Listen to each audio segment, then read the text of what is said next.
অনেকেরই রয়েছে আঙ্গুল ফোটানোর অভ্যাস। আঙ্গুল ফোটানোর সময় অনেকের ক্ষেত্রে বেশ জোরে শব্দ হয়।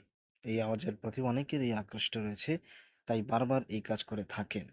বিশেষ করে কম বয়সী ছেলে মেয়েরা আঙ্গুল ছাড়াও কোনো হাঁটু ও গোড়ালি ফুটলেও এমন শব্দ হয়। তবে আঙ্গুল ফোটানো সম্পর্কিত দুটি প্রশ্ন সাধারণ মানুষের মনে ঘুরপাক খায়। একটি হলো, আঙ্গুল ফোটালে শব্দ হয় কেন, ও আঙ্গুল ফোটালে অস্থির ক্ষতজনিত রোগ আর্থারাইটস বা বাত হয় কিনা। প্রথমে আঙ্গুল ফোটালে এই ধরনের শব্দ কেন হয় তার বৈজ্ঞানিক ব্যাখ্যা করা যাক। আঙ্গুলের অস্থিসন্ধি বা গাঁট সাইনোভিয়াল ফ্লুইড নামে ঘন ও স্বচ্ছ তরল নিয়ে পরিপূর্ণ থাকে। এই তরল লুব্রিকেন্ট বা পিচ্ছিল কারক হিসাবে কাজ করে।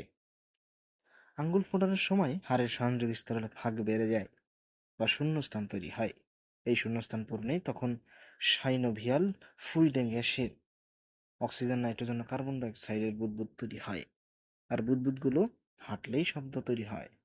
এখন দ্বিতীয় প্রশ্নের উত্তর জানা যাক। আঙ্গুল ফোটানোর সঙ্গে আর্থরাইটস বা বাতের সম্পর্ক আছে কিনা, গবেষণায় খুঁজে পাওয়া যায় কিনা।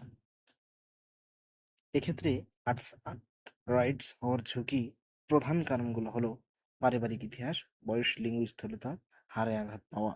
এছাড়া ধূমপানের কারণেও আর্থরাইটস হতে পারে। যারা আর্থারাইটিস আক্রান্ত তাদের হাড়ের সংযোগস্থলে মাঝে মাঝে শব্দ হতে পারে। এটি মূলত তাদের কার্টিলেজ বা হাড়ের পাতলা স্তর ক্ষতিগ্রস্ত হওয়ার কারণে হয়। তবে এই ধরনের শব্দই আর্থারাইটিসের সবচেয়ে সাধারণ লক্ষণ নয়। বাতের সঙ্গে আঙ্গুল ফোটানোর সম্পর্ক জানার জন্য দীর্ঘদিন গবেষণার প্রয়োজন। এবং এক্ষেত্রে যুক্তরাষ্ট্রের চিকিৎসক ডোনাল্ড অ্যানগার সফলতা পেয়েছেন। তিনি প্রায় 50 বছর ধরে প্রতিদিন বাম হাতের আঙ্গুলগুলো 2বার ফোটাতেন এবং অপর হাতের আঙ্গুলগুলো ফোটাতেন না। এরপর তার 2 হাতের আঙ্গুলে কোনো পরিবর্তন দেখতে পাননি। তবে আঙ্গুল ফোটানো ভালো অভ্যাস নয়। আঙ্গুল ফোটালে শরীরে তেমন কোনো ক্ষতি হয় না।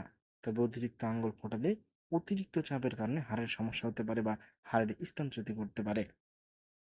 আঙ্গুল ফোটালে লিগামেন্টের ক্ষতি হওয়ার মতো ঘটনাও কিছু ক্ষেত্রে দেখা যায়, তবে এটি বিরল। এছাড়া ঘাড় ফোটানো পরিহার করা উচিত। মানবদেহে এই অংশে গুরুত্বপূর্ণ রক্তনালী রয়েছে। ঘাড় ফোটালে ঘাড়ে স্থায়ী ব্যথা, ঘাড়ের রোগে, বড় ধরনের সমস্যা